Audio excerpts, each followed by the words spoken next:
Today we're going to take a ride with 3 beautiful horses on a carriage through the Mackinac State Park. We're also going to visit Fort Mackinac. We are going to visit the Arch, and we'll see cemeteries and Skull Cave. This tour is being narrated by our driver, so you won't be hearing much from me. Until the end. Wonderful. Well, glad to have you. Again, I'm Jared. Some people on the rainy days, they say, oh, I'm cold, I'm wet, but you guys are just in good spirits. I like it. And when it rains here, you'll be able to enjoy the forest a little better. It kind of smells better out there. And the horses, they don't have any flies biting them today. Yeah, the rain scared them away. So you have happy horses up front. And they're 2,000 pounds each. This rain cools them down. They're not going to be sweating today. Now, if you have any questions about the horses or the island or anything you see or hear, feel free to throw them out there. I love questions. Before we get going, I'll introduce you to the horses. I imagine you guys want to meet the horses. On our left, that is Clovis. Everyone say hi to Clovis. In the middle is Paul. Say hi to Paul. Oh. And on the right is Hamilton. Say hi to Hamilton. All right, you guys sound like a church choir. Nice. I like this. Do you have 500 in the winter? Roughly about 500. Yeah. Yeah, there's about 500 year-round residents here. Now, do you cook at home or do you?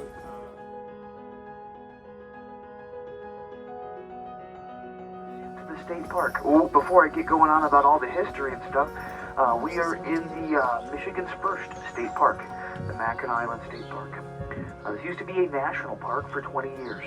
America's second national park, right behind Yellowstone. Can anyone name the country's first national park? It's a trick question. I know, I just snuck that one in there. I'm testing you guys to be on your toes for this tour. There's going to be another trick question. They sold their whole lot to raise money. They moved their church on land donated to them by Madame La Framboise, the most prominent fur trader of her time. Then they had to move a cemetery in the 1800s with poor record keeping, a 30-year process. When they finished, it was said they had 3 extra plots here. They forgot 3 people downtown. They're still down there today. Yeah. We had a funeral a couple days ago, actually, for George. He was a firefighter here. He was in his 90s. He was a tour. He drove for a long time. Yeah, from the island here. They had the fire truck up here and everything. We have a horse named after him.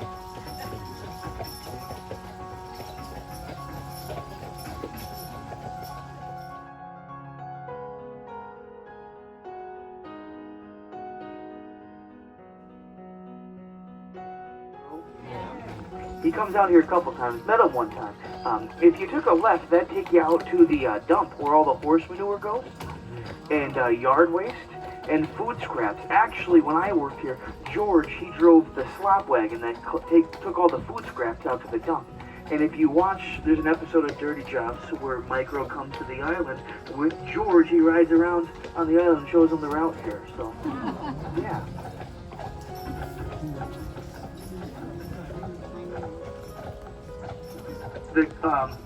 There's a, I don't know, I think I missed the stone cross. Buried inside this cemetery is former Michigan Governor G. Mennen Williams.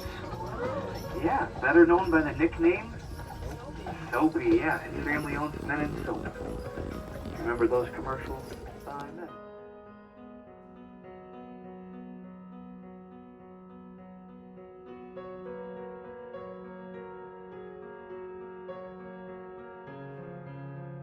Construction in 1939. When America joined World War II, they halted construction and saved the steel for the war. He got the Bridge Authority reinstated and built 1954 to 1957. He was the first governor to lead the annual walk across the bridge. And to your left is a national cemetery. There was a battle fought on this island about a mile back from us, August 4th, 1814, the tail end of the War of 1812. The third time America tried reclaiming Fort Mackinac from the British to no avail. The same young guys who fought back there are buried right next to each other here. That flag is lowered to half-staff daily, year-round, under presidential decree for the unknown soldier. Out of the 108 plots, only 39 of those are known. The rest say soldier. To remember them, we lower that flag every day. That's one of 5 in the world. And besides Mackinac Island, that flag is also flown in 3 national cemeteries inside the country and 1 national cemetery outside the country. Does anybody know where these are? Arlington, yep. Congratulations, you're on Carriage. Welcome. All right, here we go.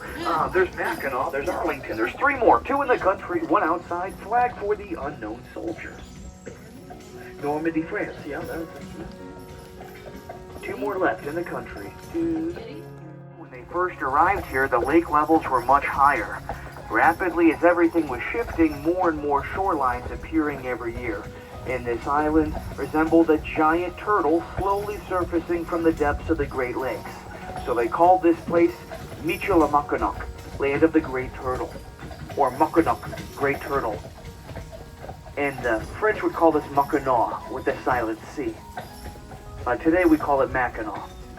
The British would spell it with a W, like in Mackinac City. In Italian, it's macaroni. No? Okay.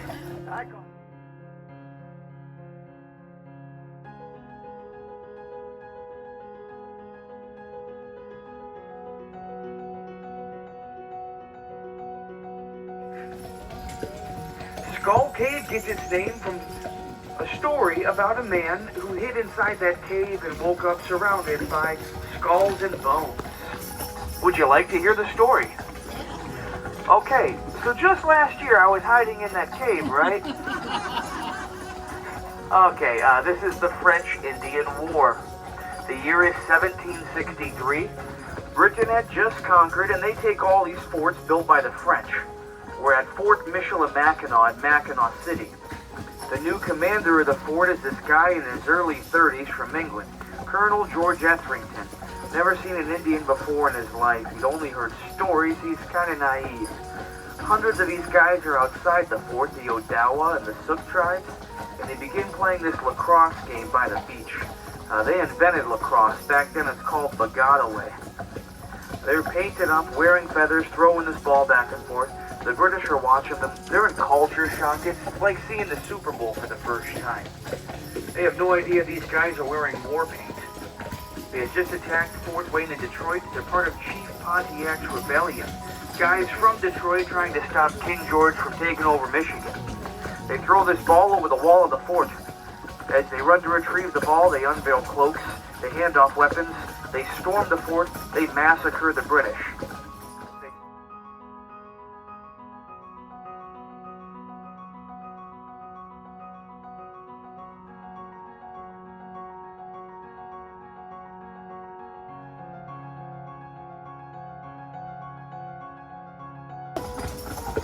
Well, that's going to bring us to Arch Rock. Arch Rock is a part of the tour. You can board off the carriage, check out our geological gem, usually horses. It's a good example of how that glacial lake eroded this island. We're here less than 10 minutes. I wish we could be here for hours. I'm paid by the hour, that's fine. But I just gotta get you to come back. That's my only hard part of my job is corralling everybody back here. So I'll yell all aboard really loud about 6 or 7 minutes in. All aboard! If you hear that, that's me just saying, hey, take those last photos, come on back.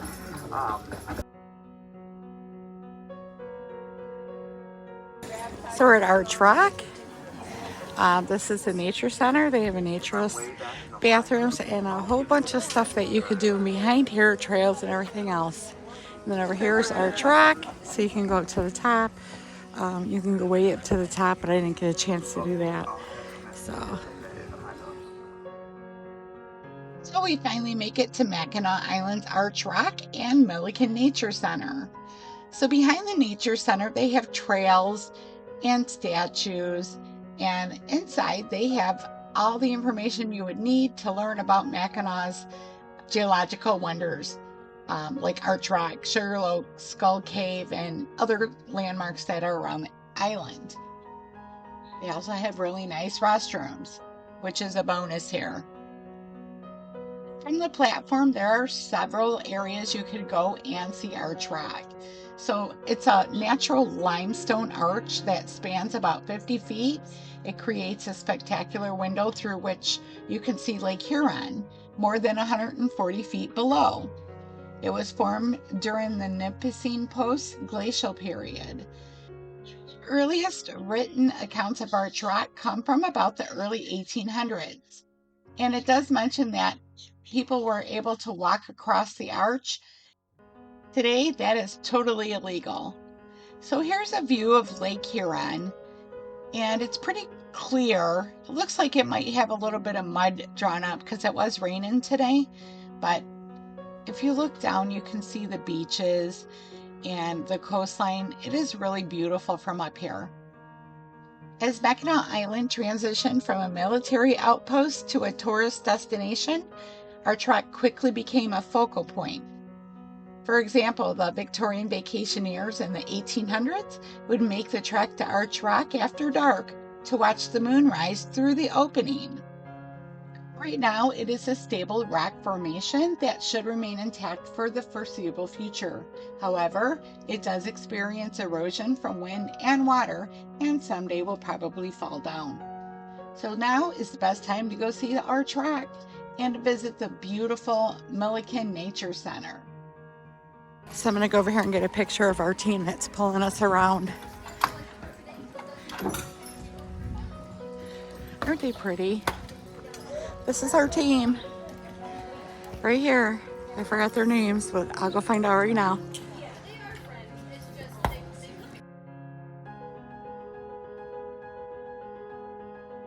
And now we're headed to Fort Mackinac. This is where the cannons blast, the rifles fires, the soldiers march, and history comes alive. This is the oldest building in Michigan, and 13 other historical structures boast exhibits planning everything from military training and battles to medical treatments to family life within the fort.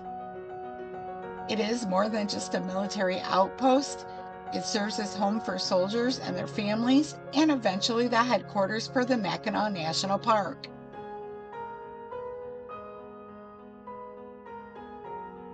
There's an island with horses and billionaires and fun shops and stuff. Let's go. I don't believe you. Easy horses. Here's your horse. You guys are going to the Grand Hotel next, yeah? Beautiful. You don't want to hang out outside in the fort for a few hours first? Okay.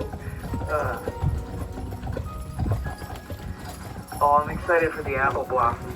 So each year I try to focus on a new subject to learn about. Like last year with birds, before that was genealogy.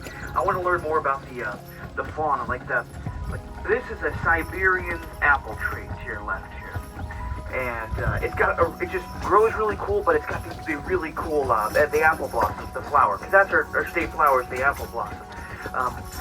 I guess in the Victorian era there was a Russian botanist whose job it was to I don't know if it was designing the gardens or just supplying these exotic trees and plants that weren't native to us, like lilacs aren't native here. They had to go steal them from other countries and bring them back here. It was a risky job, was to be the person who had to go curry over these trees they stole there. But one of my favorite facts about all these designs here is the cedar hedges. These actually serve a purpose. Does anyone know what the purpose of these cedar hedges would be, these tall cedar hedges? Windbreak? A windbreak's a great one. I thought it was for privacy. Back in the day when you had your linen hanging out to dry and you had horses trotting on the dirt roads, all the flat cedar needles would trap the dust as the dust shield. And they still work really well today when it's nasty out here. We haven't had rain for a while. Just ahead of us is the governor's summer residence, where any sitting governor of Michigan gets to use this from Memorial to Labor Day. There's a photo of G-Men and Williams on that front porch with John F. Kennedy.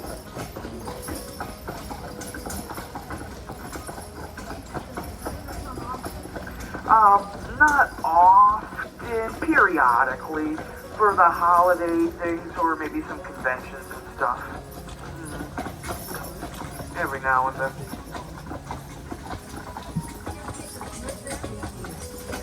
Caretakers don't live there, it's part of the state park system. Which is cool, because it's part of the Mackinac State Park system.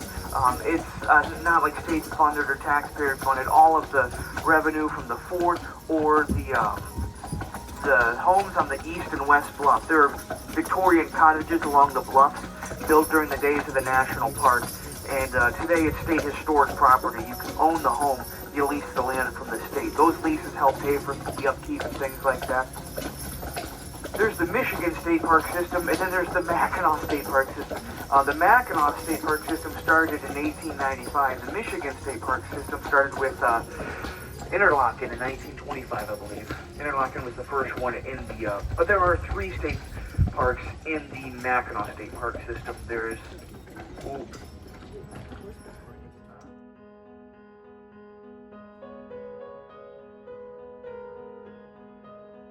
I hope you enjoyed part 2 of our horse-drawn carriage tour in Mackinac Island.